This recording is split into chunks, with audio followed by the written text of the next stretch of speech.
Mr.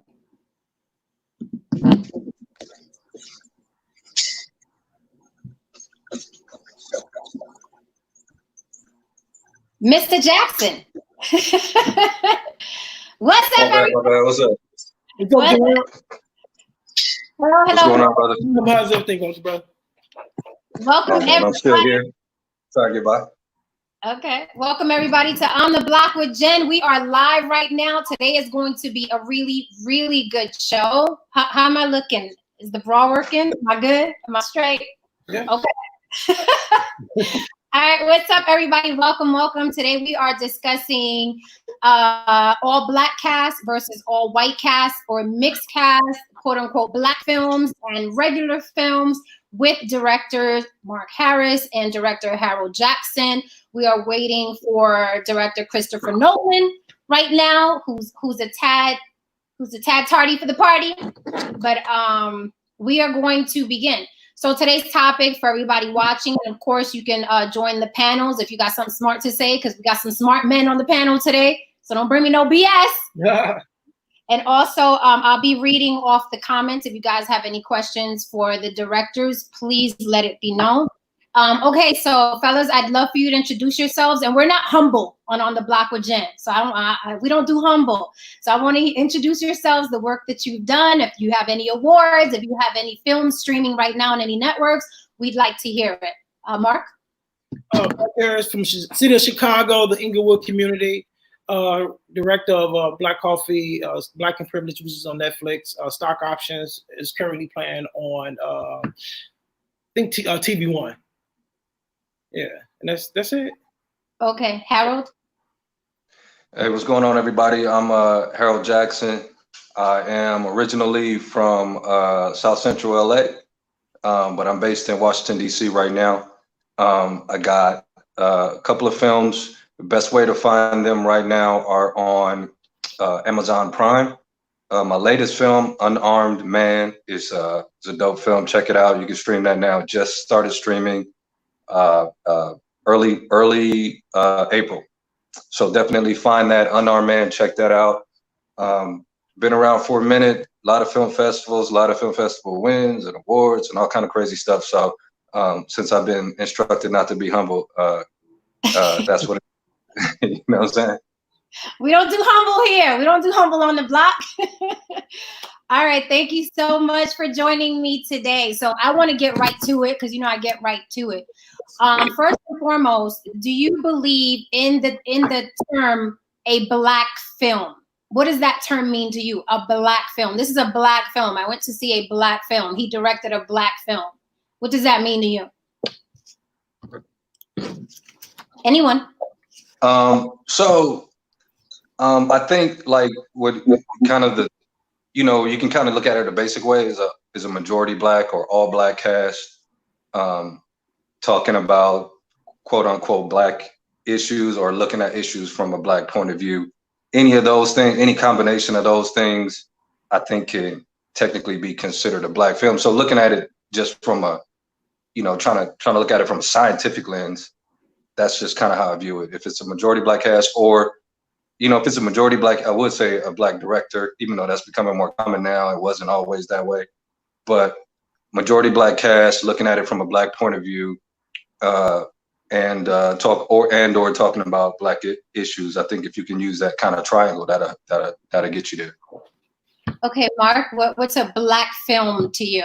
Everything what Harold said, but I will say that sometimes, like if you look at movies like Harriet, 12 Years a Slave, which obviously they're dealing with certain subject matters like the slavery, things like that. A lot of those films, I don't know if they're really actually targeted for black people.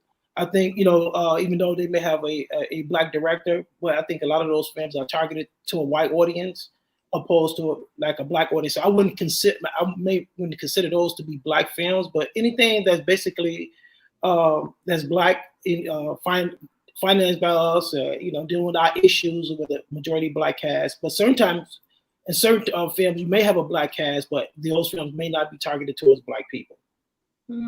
So you'd say a black film is a film targeted towards black people? In the sense, yeah. Oh yeah, definitely. Yeah. Okay. So we're being joined now by Vashmir Valentine. Hey, what's going on? Hey, director. So we have Director Vashmir Valentine. Vashmir, you weren't here at the onset, so basically, can you introduce yourself? If you have any film streaming now and any networks, any awards you've won, because we're not humble here on the block, so we'd like to hear what you've done. Please introduce yourself. Yeah, so I'm Vashmir Valentine. I've directed in the Los Angeles area as well as the Atlanta area. I suppose one of the works I'm most notable for is the Wish and the Wisp, which won 45 awards and was nominated 35 times, and I was selected globally in over 85 film festivals. Now, what genre is that film? That's a fantasy genre. Nice. Okay.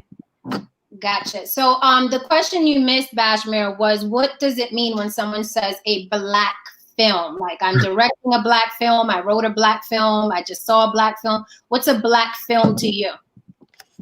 That's a funny question. Because a lot of filmmakers that I know wouldn't consider a lot of films that maybe some other people would. Only because, of course, there's so many African filmmakers, right? So we're African American filmmakers, and over here, a lot of time, you'll have other directors, like I think was noted before, like Steven Spielberg, who directed The Color Purple. Right. Yeah, that's a funny thing to ask. But I would have to say it would be any film that would be targeted towards African Americans. For me personally, that was directed by an African American filmmaker. Okay. So I want to ask all of you, there's a saying, right? Breaking into white Hollywood, right? Because just keep it all the way real. Hollywood is predominantly white, right? The powers that be are predominantly white. The studios are predominantly white. The term breaking into white Hollywood, is that something that is one of your goals as a Black director? Do you want to break into the quote unquote white Hollywood? How do you feel about that? Mark, we can start with you. No, I have no interest in breaking into Hollywood. What I do have an interest in doing a partnership with Hollywood, meaning that, be in a position where I finance my own films and, and partner with them in terms of, in the beginning, in terms of distribution, where I can, at one point, distribute my own films. But in terms of, I never want to be a hired director or producer and any of that type of stuff in Hollywood. Okay, Harold? Yeah, it's kind of a dance for me, man, because I really look at my films as the films that I personally finance and make. I look at them as kind of small businesses, kind of startup businesses, where I make them, I produce them, I try to get the best distribution out there for them, and then try to get the best ROI, return on investment on a product. The same way if you were creating a startup, you know what I mean? And I try to keep those properties to myself, or as much to myself as possible. But I mean, I wouldn't turn down an offer to be a hired director on a project that I had some interest in. I've sold scripts to companies that aren't, I guess, Black owned. So I've companies that are in Hollywood. So I mean, I've done that, and I don't have a problem with it.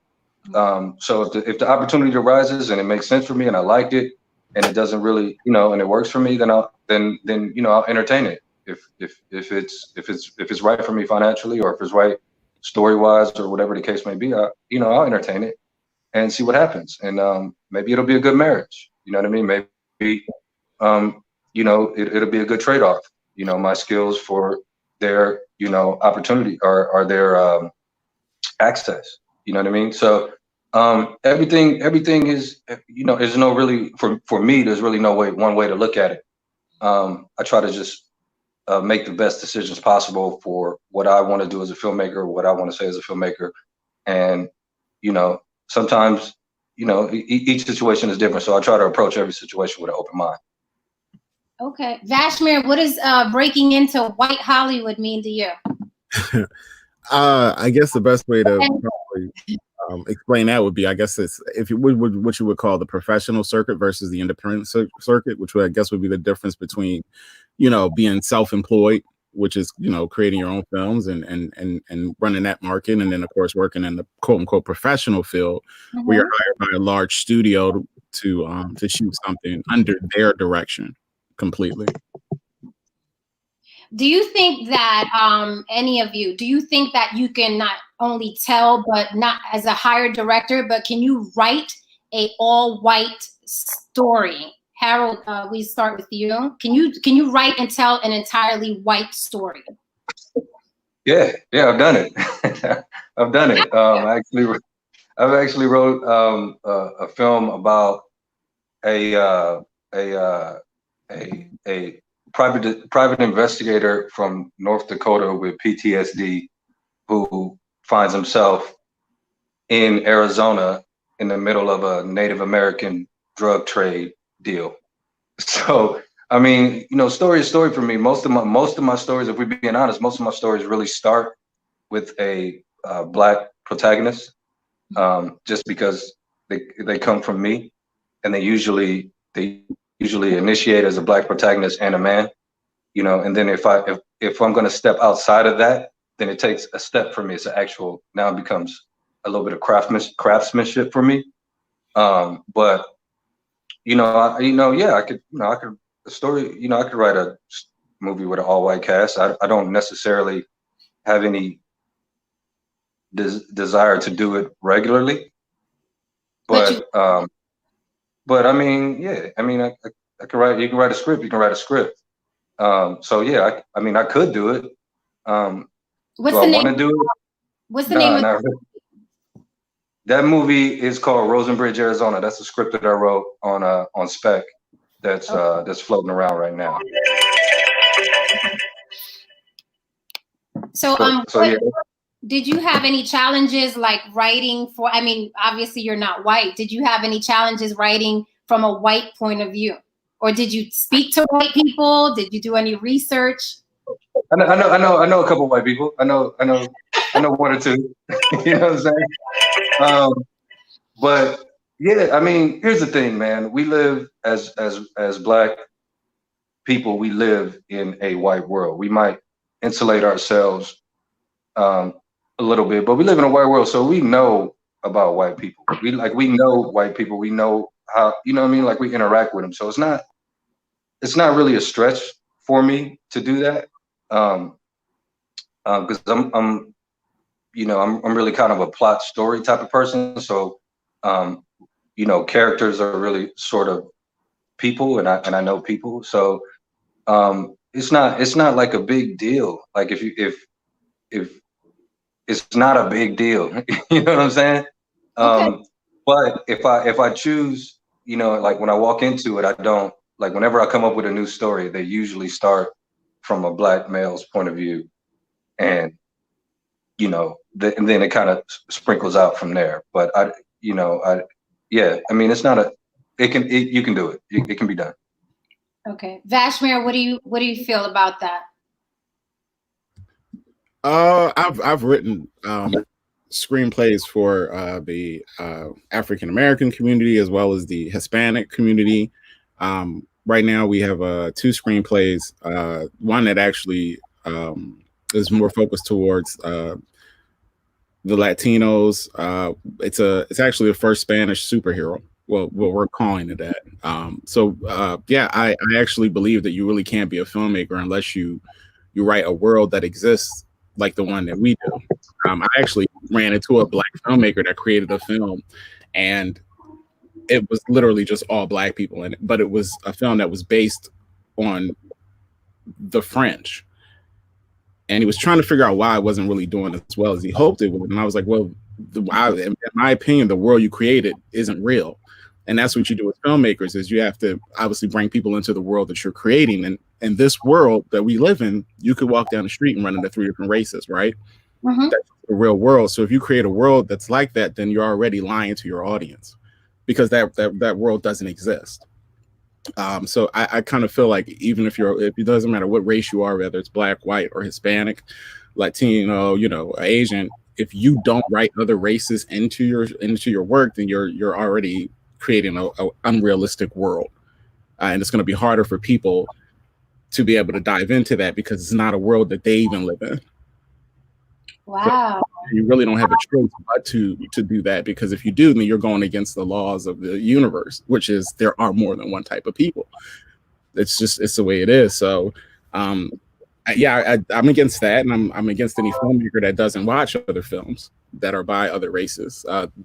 Some of the most notable directors, especially African American, have gotten a lot of their skills and talents from different directors of different races. Everybody talks about Spike Lee. Everybody talks about Spike Lee shots. That's a Dutch angle. That's a Dutch director. So to completely live in your own world, in your own fantasy, where you can't appreciate other works, which is what all directors do, then you're already lying to yourself, and this is probably not the business you should be in. Okay, so before I go to Mark, I want to challenge something you said really quickly. What do you feel about, like, I think as people of color, we're naturally inclusive of other people. Innately, we're just inclusive. What do you feel about if you saying that if there's a film, there's only one race of people continuously, it's not realistic? What do you feel about white films or white sitcoms, say like Friends, where you never see a person of color? Like, what do you feel? How do you feel about those productions where you never see, a face of color anywhere? Well, in instances like that, they've kind of got a head start on us with that, right? So, it's most the best way I could probably answer that question is to say that film itself, and it's really not that long of an art form. You can actually go back and find out exactly where it started and kind of work your way up to get to where we are presently. And presently, they were normally Caucasian. So it's almost like it's a thing that's been taught to us, right? So then when you have a film like something like Black Panther that came out, or Coming to America, it was like a shocker, right, to some people, because it was like, that exists. Just more accepted now because it took us so long to get there. So I think the seeing so many Caucasians in films and being accepted to it is something that we've been used to. When I grew up as a child, my mom hated anything that had to do with violence. Absolutely hated it. Like, just wouldn't even let us watch it. So, when everybody else was watching Juice, I was watching, whatever fantasy was out, Never Ending Story or something. Because mom just didn't like violence. She didn't like people cussing. It just went her stitch. So when I was growing up, 80s baby, cartoon shows that came out were all aggressively Caucasian. So I didn't even know what that looked like, right? Mm-hmm. But now, of course, obviously you see that changing. So it's I think it's not necessarily an ignorance, but it's a thing that you were brought up to. So that's why it's more acceptable now, because it was forced down your throat, right? So if you only have one thing to eat, you're going to eat, right? So that's what we saw. But now as we've become more educated and we have more people that have challenged the system, that's why you can see it the way it is right now. Okay, Mark, could you write and direct an all-white film? I could direct, but I definitely could direct an all-white film. If you look at a couple of my films, like No Regrets, My First Love, you can easily put a white cast in there. However, I would definitely want a white writer to come in and do a rewrite of it, just to give it, their appeal point of view. But definitely direct. Yeah, I would definitely direct it. How do you feel about, let's say, Steven Spielberg, as Vashmir mentioned before? How do you feel about Steven Spielberg directing The Color Purple? Well, I wasn't too crazy about The Color Purple. Why is that? Just my own personal views and how, Black men were portrayed in The Color Purple, but I wasn't too crazy about The Color Purple. But if, he was, he got the job, he was able to get it made, I have no problem with that. I have no problem with white directors directing Black content. I have no problem with, with us directing their content at all. Yeah. White directors have been criticized for writing for people of color, right? How do you feel about that? Do you think that a white person can hire a couple of Black folk and be like, okay, how do you say this and how do you say that, and then successfully write a film for people of color and direct it? Because when they do, they get bashed for it. So how do you feel about white directors writing for people of color? Absolutely not. I don't. Yeah. But we just discussed we could write for them. Again, if you're gonna write for them, like they could write the script for them in terms of what they definitely need our point of view. You know what I'm saying? Oh, is that what you're asking? Like if they write the script and they come in? Oh, absolutely. I mean, just like, you know, if you look at different stories where you may have a white person who may have written a screenplay and they come in and ask a black screenwriter, and they may not give him credit for or her credit for it, to come in and boost it up for them to give them that black POV. Yeah, that happens, you know. But in terms of a white person, because they don't understand our reality, you know, I think Vashmir made a great point. Is the fact, I think it was Harold who made the point of, as far as, you know, we know them, you know what I'm saying, because we were their maids, we were the, you know, we were the slaves, and we worked among them, we studied them, but they don't pay attention to us at all. You know what I'm saying? So they don't understand. We know white people better than they know us. Absolutely. Absolutely. Yeah. Yeah, I think there's like two versions of everybody. There's two versions of people, and to simplify it, like I'll talk about like Latino people, right? So there's a version that I know that I interact with, that I see when I'm at work, or when I'm outside, when I'm on the street, when I'm doing whatever, living my life.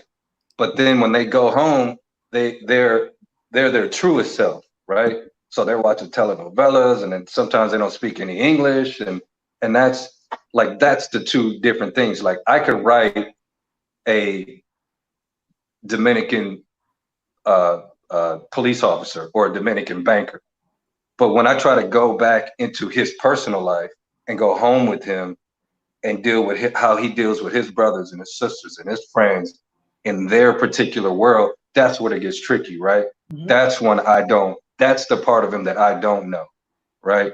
So the point of me saying that is something that, like what Mark was talking about, which is I can write a story with a white protagonist who's somebody that I know, right? Now, if I want to write a personal drama about a white family, then I want to run into a lot of trouble, right? Because I don't know what happens when they go home. I don't, and that's always the problem for me when it comes to white writers or white directors writing for Black people. And that's why they always get it wrong, because they underestimate the fact that they don't know us, right? They know us where they see us. They know us out in the world, but they don't know us when we go home. So that's why it always gets clunky when they try to write our slang, our dialogue, the way we talk, the way we interact. It starts to get real clunky and kind of messy. It's because they're making it up, right? They don't really know. They're just making it up. They're writing what they think happens. Yeah. The same thing would happen is if I wrote about a Mexican family when they get home, or an Asian family when they get home, or a Jewish family when they get home. When they watch it, it'll be clunky to them because I don't know that world like that. You know what I mean? So I think they underestimate that element of the conversation, is what I'm getting at. I think that's an amazing, excellent point for whoever's watching, upcoming directors, writers, or actors. It is important that you go into the two versions of that ethnicity that you're writing for. Because I can't tell you how many times I've watched, quote unquote, a Puerto Rican character, and I'm like, we don't say that. We don't do that. We never like that. You know, so that's very, very important for you guys. Don't guess, men or women, whoever's out there listening, like, don't guess what you think a culture does, because it comes out really, really corny. And how many times have we sat down and watched someone try to mimic an accent or a food or a culture or a dance, and we're like, who the fuck? I've been Puerto Rican my whole life. We don't do that. You know what I mean? So that's very important for writers. And I think it's arrogant that white writers think they can guess, you know, off of something they saw, you know, aesthetically or just heard in passing. I think it's arrogant. I think it's very arrogant. So that's a great point. If you guys have questions for the directors, please throw them in the comments and I will relay them. So Mark Harris, I'm going to start with you because I know you do all Black cast, right? Like all your films have been predominantly all Black cast, right? Black leads. Black leads. Okay, so why do you do that? Why did you choose to do that? Because I'm black. I'm blackity black. Yeah, that's my world. That's the world I live. That's the world I live in. That's the world I'm from. So that's what I know. So I mean, I don't. That's what I'm comfortable writing. Okay, so what would you say if someone said you're being one dimensional? There's a whole world out there. Why are you just writing for black people? I don't have no problem with that. You don't ask. They don't never ask white people why do they just write for white people? There come the Black Power fist. That's what I'm talking about. I mean, that's just the reality. Is the fact that what is to be ashamed of. You know what I'm saying? Like, what is to be ashamed of? But but my leads are normally.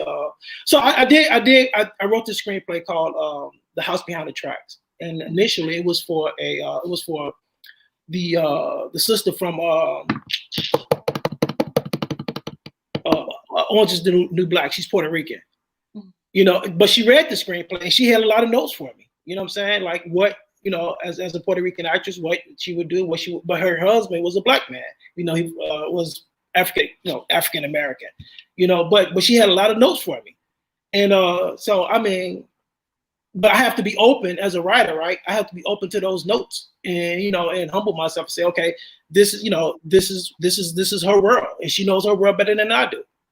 But I have no problem. I have no problem at all. With just writing, for black people or whatever.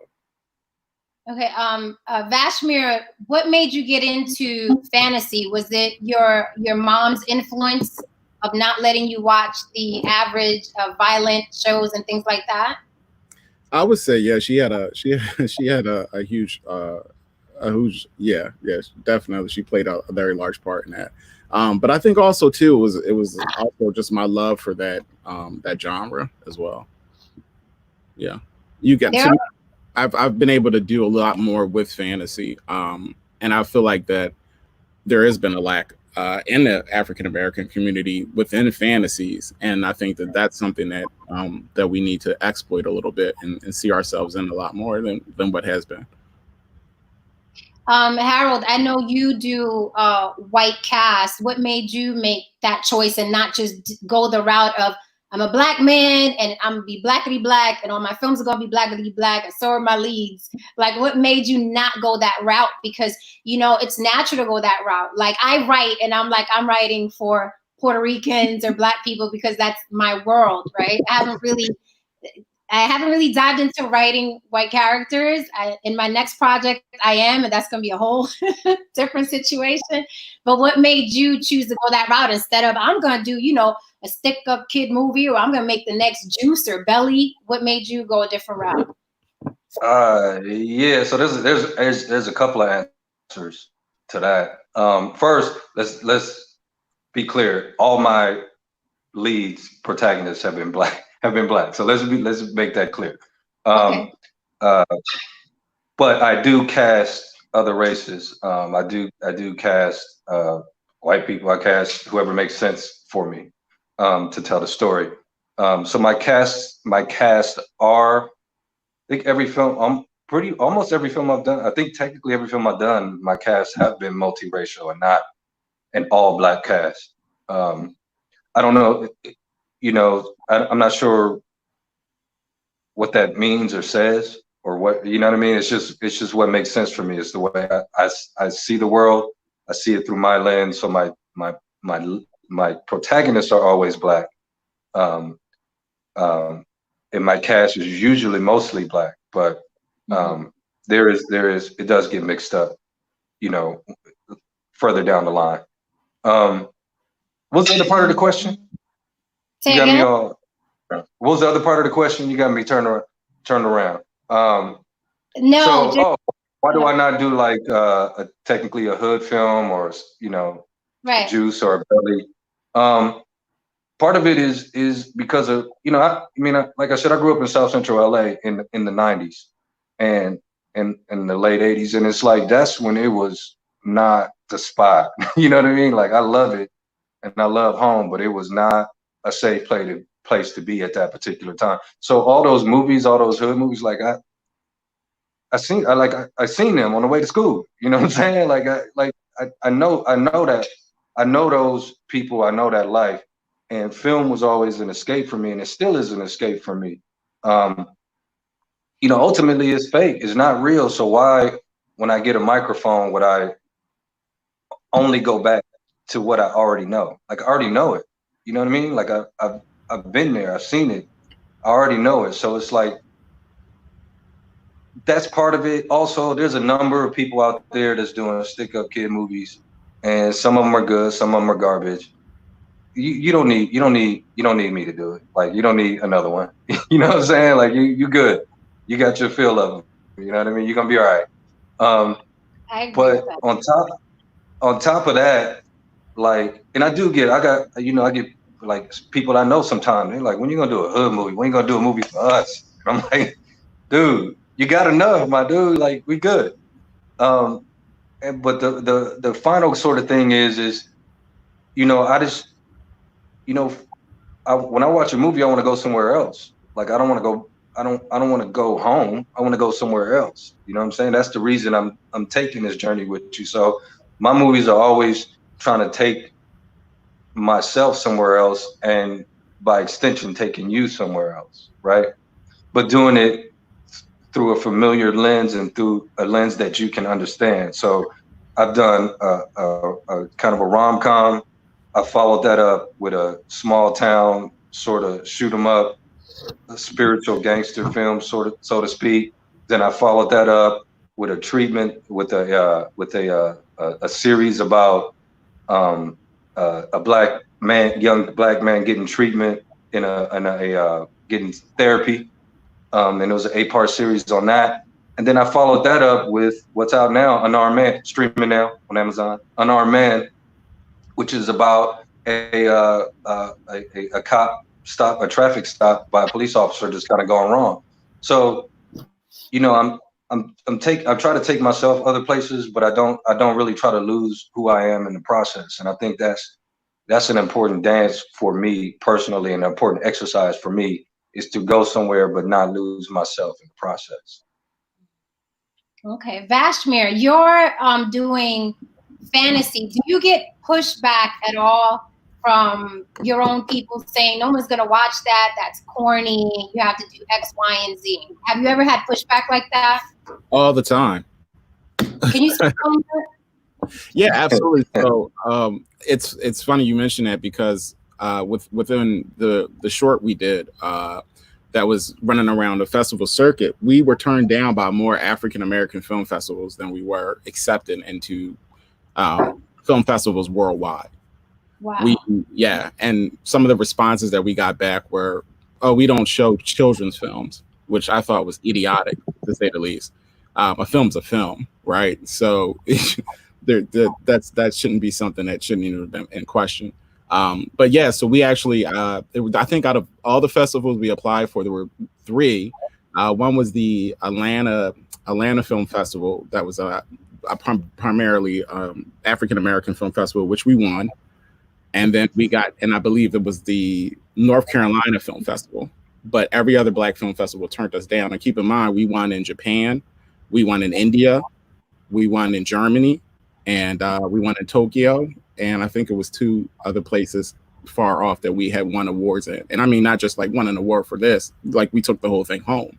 So yeah, it was definitely like a huge pushback from it. And I think that's because of the absence of fantasy that it has existed within our community. Because again, that was the films that quote unquote were popping back then. And a lot of those adults that weren't necessarily into that couldn't fantasize, if you would, it was alien to them to even think of something like that. Now, that's why I believe that, you know, it didn't do that well. It did well across the world, so obviously everybody else in the world has something good to say. But primarily in those festivals, it did terrible. Wow, that is interesting. And yeah, I agree, idiotic, because children's movies are like $1 billion business. Like, that's interesting. Absolutely. Yeah, again, it was just, it didn't make sense to me. I didn't even get warranted with a response. But again, that just kind of perfect example shows you where we're at right now with that. But I can honestly say that you're going to start to see a very large culture change within the Black community. There's a group of people out now. They call themselves Blurds, which is like a a short term. Absolutely. And they are tearing up anything that is fantasy and anime involved. And you're going to see I'm telling you, you're going to see like an explosion going on by these guys. And I'm telling you, you're going to notice a very strong change, which is what's in people are watching. And right now, Netflix is taking advantage of that because the Blurs were actually considered nerds, right? When they were in school, they were looked down upon, they were frowned down upon.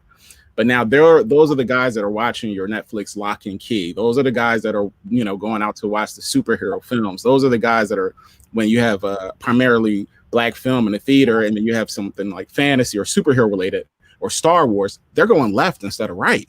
Mm-hmm. And that's why you're seeing this huge explosion going on. I know a lot of people target Hollywood by saying that they don't make Black films. From what I've seen, in my perspective, is when Tyler Perry came out and became such a huge success, Hollywood said, wait, hold on for a second. You mean you guys got somebody that's going to make these? Sweet. Let's wipe our hands clean of it and let's go make these Star Wars films. Let's go make these superhero films. And that's literally what's happening. Is that you're just seeing them go super ham on that stuff because they're like, you guys already got somebody to represent you, right? You're good. So we're going to come over here and make over here. The problem with that, I find, is that there's a huge opening there for it that we're not capitalizing on. And I don't know if that's out of fear because you find a lot of writers feel like they can't write that and they don't want to attempt to. But as you can see by the box office numbers, that's an area that I think that African Americans really need to start looking into because the profit versus margin or wherever you want to look at it is ridiculous. That's just a personal. Writers challenge. Yeah, I agree with you 100%, man. Like when, just kind of the going back to Black Panther, all those people, people were dressing up and they had on the outfits and makeup and this and that. And I'm like, this is real. Like, it's not my thing, but I definitely would not mind collaborating on something in that world because it's a real thing, man. And these guys are out there, they're consuming it, they're eating it up, and they want to see themselves in it. They're tired of seeing everybody else doing all this fantasy stuff and having these, being in all the anime. They want to see themselves in it. And if hey, listen, if you out there, call me because I'm gonna get with you. You know what I mean? Like I believe in what you're doing. I appreciate that. Wes Clark wants to come on the panel. Mark, can you throw the link up in the comments? Yeah. We have another director in the comments, Wes Clark, and he wants to join the panel. I do have a question in the comments. It says, Are European Jews considered as white people in your view? I don't believe most white non-Jewish so I'm just curious as to you, Jen, and the others are. I guess I'll take a stab at that. Okay. The only reason I'm going to take a stab at that is because, and again, these are only my opinions. I don't believe most white non-Jewish So I'm. You with me? Yeah. Okay. I believe any race that has suffered an extreme amount of oppression can speak. That's just always been my thing. If you've faced an ordeal that has pushed your race back in some type of way, shape, or form, then you should have a voice to speak, and it should be heard. So, in my personal experiences, I've worked alongside people of that background, and we've been able to go back and forth about our own oppressions or our own situations. So I personally would consider that a little bit different than just Caucasian. Wow, I think you're right on the mark, because he also said, I only ask as it relates to a question of diversity. I've often been curious to it.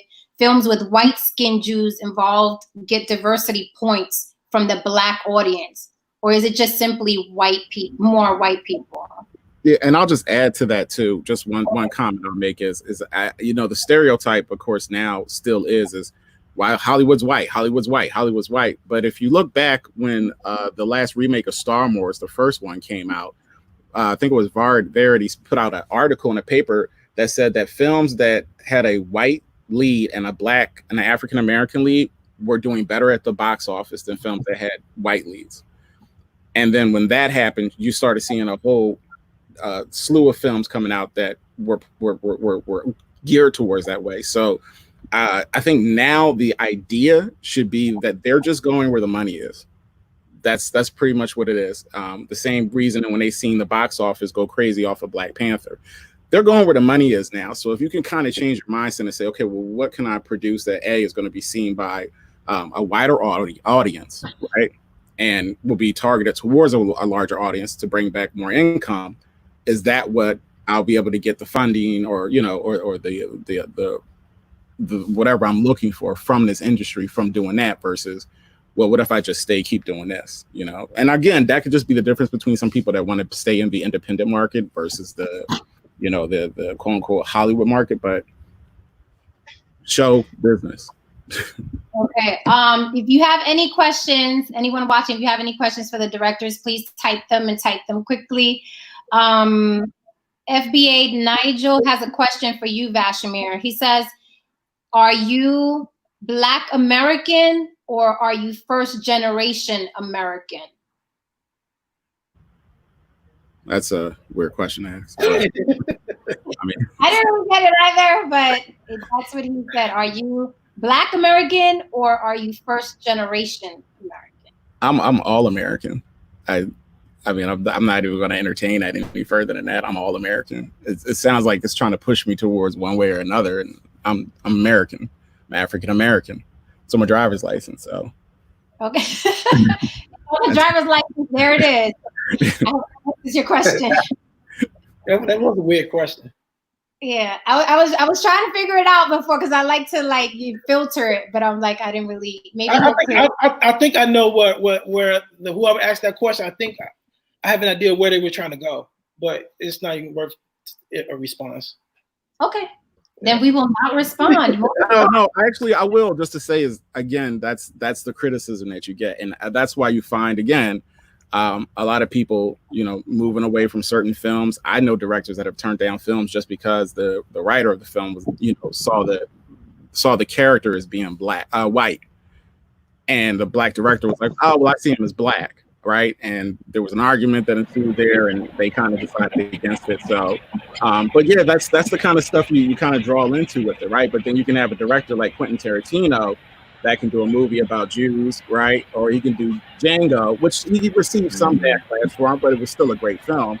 But it's more acceptable, like you said before, for a white director to do, Black films than it is for a Black African American director to do any film with like a white lead. But we're going to change that. We're going to change that soon, and you're going to see it. I'm looking forward to it. I want to see 10 Wakandas. Angela said, Black is Black for anyone that's. Thank you, Angela. Oh. Okay, so we're welcoming Wes on the panel. And Wes, what would you like to add to the conversation? I know you've been listening. You got a lot of noise in your background. What'd you say? Can you hear me? You had a lot of noise in your background. Oh, do I? Yeah, it sounds like you're sitting by the river. Oh, Lord. That's probably my fan on my computer. My bad. I'll see if I can fix that up for you. Thanks for having me on, Jen. Just want to say congratulations to all the brothers up here that are doing their thing, filmmaking, most definitely. I'm definitely leave your information so I can check your stuff out. I really want to do that. I think the conversation and the topic is a very good one. That's why I wanted to chime in on it.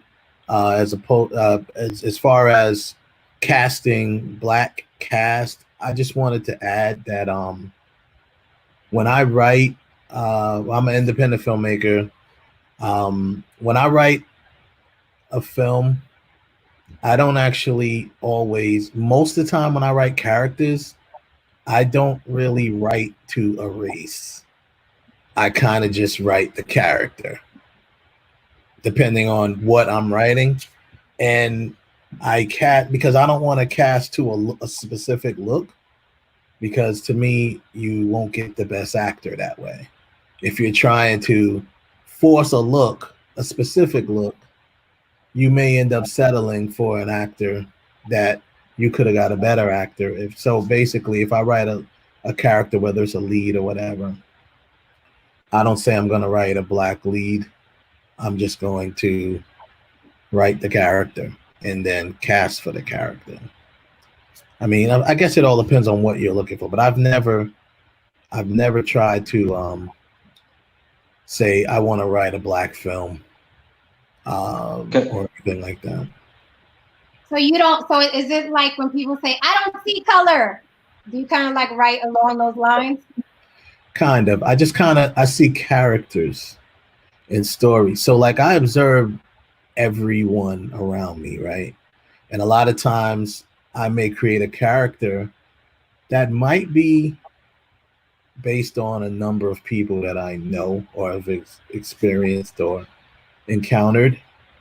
And sometimes I just make them up, but I don't like to tag a specific race to them all the time, because I don't know, you know. So for instance, I'm working on a project. I've been working on this project with based on a best-selling novel called Playing Dirty, right? With an author named Kiki Swenson. She's like a best-selling author. She's done a bunch of stuff. She did the Wifey series.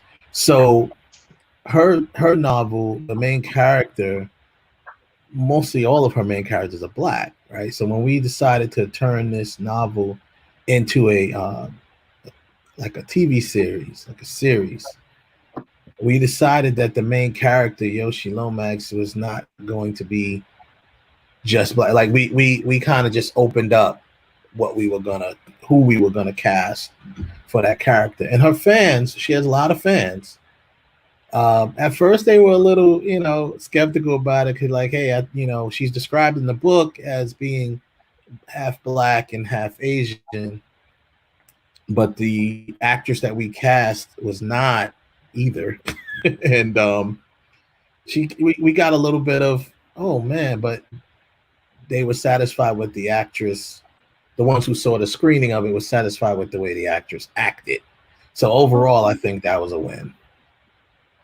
Okay, I'm gonna mute your mic for 1 second. Can I ask you a question? Okay, go ahead. Yeah, I just want to jump in. Like, I'm curious, as a writer, how do you? The reason I'm asking is because I know all the main players in my film. I know what they are, and I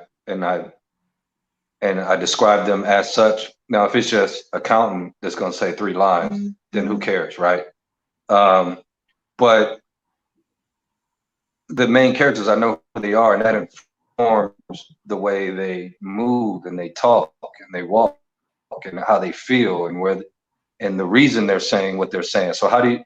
I'm kind of wondering, how do you go if they're kind of arbitrary, like if they don't have a race, if they're a blank slate? I'm curious how you approach scenes and situations and motivations. Yeah, it's a great question. Great question. I think just because, so for instance, what I meant by that is I don't really describe my characters right out the gate. Like if I write a man character or even a female character, let's just say I know that the female character, she's attractive, right? I'll just basically describe her as attractive. I won't really go into detail as to exactly how I might say she has long hair, you know, this age range, and she's attractive. So that way I'm not boxing myself in to a specific. Now, however my characters come out, if some people may look at them and say, hey, if you read the script, you might say, this seems like it might be a black guy. You know what I mean? Based on how he acts or talks or speaks or what have you. And that's mainly for my main characters. Now, of course, you always think about, okay, this is going to be a black character. It's going to be, you know, it's a question you can't avoid, but I don't try to force it, I guess, when I write. That's all. All right. I was just curious. Appreciate it. Okay, I have a comment from Latoya Hunter. She says, if we are not writing stories with us in mind, then who will? Otherwise, we will continue to see us typecast or our stories not honestly told. Gentlemen, do you think you are obligated to tell Black stories, stories of people of color, so we can get them right? Do you feel like it's your obligation to do that, or you're just like neutral? I'm a director, I'm a writer, I'm obligated to nothing, I will not be pigeonholed. How do you feel about that? Mark, we'll start with you. No, I don't think I'm obligated to do so, but I think it's, for me, it's just a natural thing to do. You know, it's just, you know, this is, again, like going back to what I was saying, this is what I know. This is, you know, these are the stories I want to tell. These are the people I enjoy working with, you know, so forth and so on. So it's just a natural thing to do, but I'm not obligated to do it. Yeah. Okay, Vashmir? My answer to that question would be, what stories, right? So are we talking about the stories, like Harold said, about the, you know, South Central LA, or are we talking about the stories of a Black pirate that took over a ship, right, and is known as like the true Blackbeard, right? There's your fantasy, right? So what stories are we actually talking about, right? Because which ones will be accepted by her? Is that what we're trying to figure out? Which stories she wants to hear, right? Like, so that's kind of, I feel like that question can't really be answered, because it just depends on what story are you talking about, right? Because if you were saying that, then you're telling me to go home and write a whole bunch of Blaxploitation films, right? You want me to write Shaft and you want me to write Juice. I'm not going to write that, right? It's already out. It's been done. So my question with her would be, what stories? Like, what story are you talking about? That's a fair question. What stories? That's a fair question. Harold? Yeah, I don't feel an obligation to write a Black story, because I don't really know what that is, and the only understanding that I have of what a Black story is the ones that show us in a not very good position, struggling with something, trying to get out of something, or responding to some sort of oppression, or, you know, whether it be from the outside or whether it be self-imposed, whatever. It just doesn't, those stories don't turn me on. Like, it just doesn't. So I don't feel an obligation to tell. I'm not sure. I don't want to put words in her mouth, because I don't know what. Right, because she's like saying, I'm not sure. She's saying, actually, that's not what my comment meant. Latoya, can you clarify, please, quickly? I think what she means. Yeah, while she's doing that. Go ahead, I'm sorry. While she's doing that, I'll say that the follow-up to what I was getting at is I don't feel an obligation to tell a story that's been told about Black people before, but I do feel an obligation to make sure Black people are working in my films. I do feel a personal obligation to hire Black actors, Black leads, and to give them good stuff to work with. Amen. That is my motivation. It's Amen. Not a particular story. I do feel an obligation to do that. So do I. Yeah, I agree with that 100%. That was preaching right there. Mm-hmm. What the director? That's how you came in. What would you say to that? Yeah, I definitely agree with Harold. I definitely do not feel an obligation to tell Black stories. I just feel an obligation to tell a story. But I do, and personally, I do feel an obligation to, if I'm going to do a film, employ Black filmmakers, not just actors, but everything, crew, whatever. So yeah, other than that though, no, I definitely don't feel an obligation to tell Black stories. I mean, a lot of people ask about hood flicks, and I think someone mentioned that before. I mean, define a hood flick. I mean, Scarface is considered a hood flick, but it wasn't intended that way. You know what I mean? So what's a hood flick? So I didn't grow up in the hood. I grew up in Long Island in the suburbs. I'll be honest. I'm from Long Island.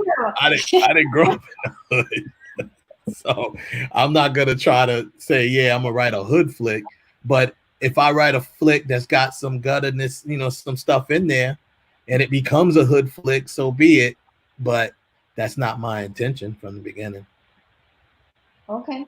So, okay, Latoya says, sure, my question wasn't about feeling obligated. It was simply giving us an opportunity to have stories that we are represented in, which is fair, right? We want to be represented correctly. Okay, so I would like to leave this panel with inspiration. No matter what genre we choose, or what actors we cast, or what race we work with, we are still Black, right? So I'd like to leave this panel with some inspiration. As Black writers and directors, what adversity did you have to overcome as a Black writer, director? I'd love to hear that, so anybody watching can be like, okay, so it's possible I can do this. Mark, we'll start with you. Just my own mental, just preparing myself, studying more. So there was nothing on the outside, like, nothing at all on the outside of finding finance and just preparing myself for each film and learning and studying for each film and to get better and better and better and better, as the years go on. So I didn't have really too much adversity but myself. Yeah. You go, self-determined. Harold? Yeah, I think there's no like one thing you got to overcome. It's just it's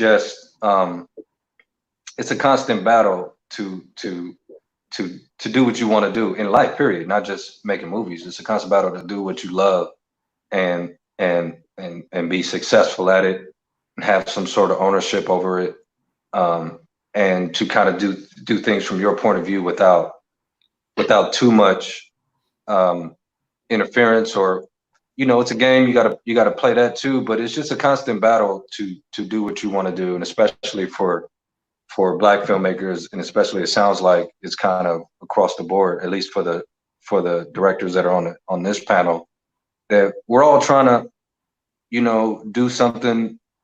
We're all trying to stretch the way we've been represented in the medium somehow, in some way, in our own way. So like Vashmir was saying, he got a lot of pushback from Black film festivals. That sort of stuff is constant. It's the little, it's not the big, FU, it's the little sort of things that kind of pick at you, and you just got to keep pushing through that. You know what I mean? You got to keep getting better and keep kind of forcing it down their throat until eventually they go, oh, this is good. My bad. I'm good. We're going to watch this.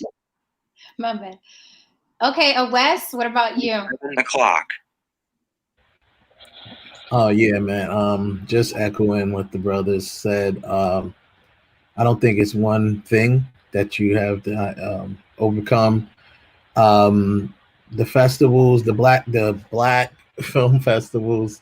I think some of them, when they get a certain level, they kind of all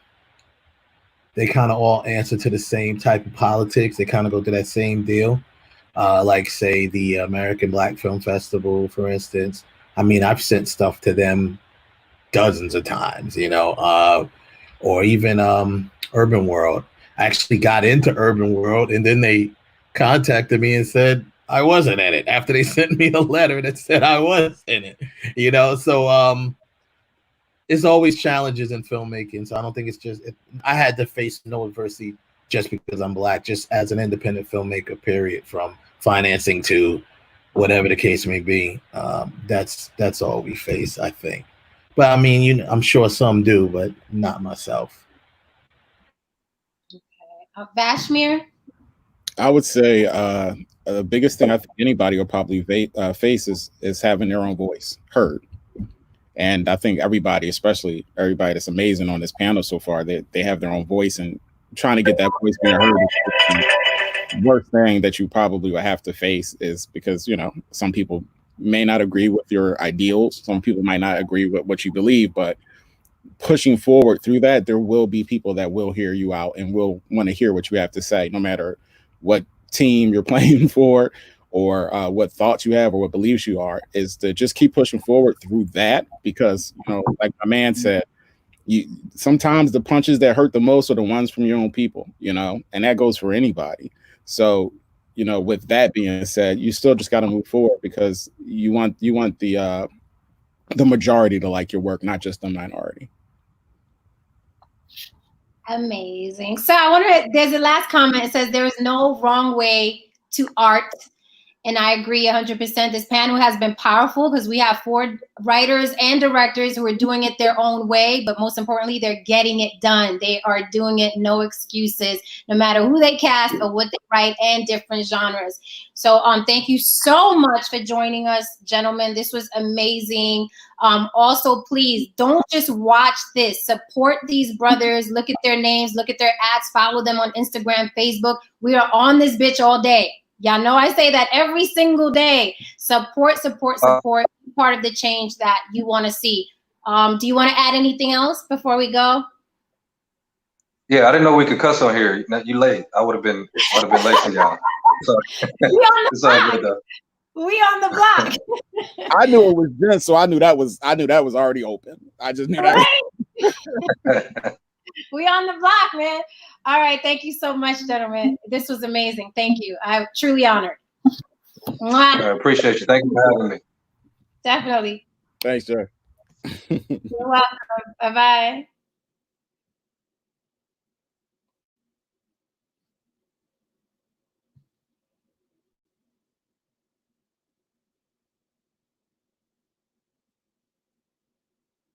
Okay, guys, was that not amazing? See, we don't only talk about drama and Black Jesus here. This was absolutely amazing. I was so honored to have these gentlemen here with me, and I'm so, so, so proud of them. These are Black directors and writers, and they're doing the damn thing, okay? And they're doing it on their own, no excuses. We are powerful people. Okay, so please support these brothers. You saw their names. This is going to be up. I am going to replay this. Share this as a watch party. Okay, please, I implore, share this as a watch party. Get it off my page. Share it as a watch party. You don't even have to rewatch it. Just share it as a watch party on your page so your following can see it. These lives are very important. These panels are very, very important. These brothers need to be supported. We all need to support each other and be the change that we want to see. So thank you for tuning in once again to On the Block with Jen, the real talk on the real block from Real Jen. All right, guys. Thank you so much. Share this as a watch party. Thank you. Bye. Good night. Mwah.